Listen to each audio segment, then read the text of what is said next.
পশ্চিমবঙ্গে 2026-এর এই ইলেকশনে ভারতীয় জনতা পার্টির এই যে জয়, এই বাঁধ ভাঙা জয়, এটা কিন্তু সাধারণ মানুষের জয়।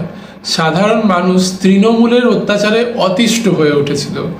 তৃণমূলের সিন্ডিকেট, তৃণমূলের কাটমানি, তৃণমূলের নারী বিদ্বেষ এবং সর্বোপরি তৃণমূলের বাঙালি হিন্দু সংস্কৃতি বিদ্বেষ এবং মুসলিম তোষণের নীতি আজকে তৃণমূলকে এই জায়গায় নিয়ে গেছে।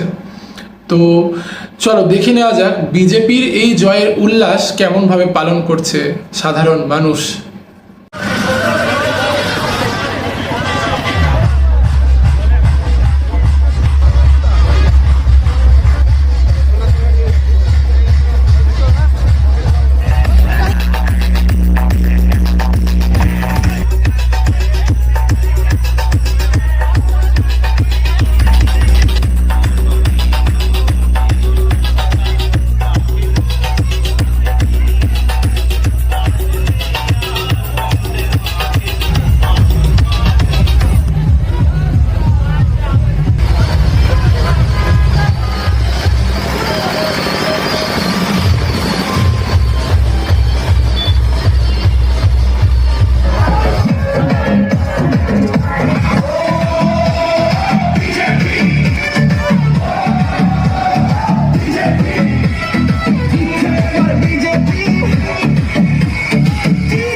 তোমরা এই হিন্দু সরকার গঠনে এবং ভারতীয় জনতা পার্টির জয়ে ঠিক কতটা খুশি কমেন্ট করে অবশ্যই জানিও।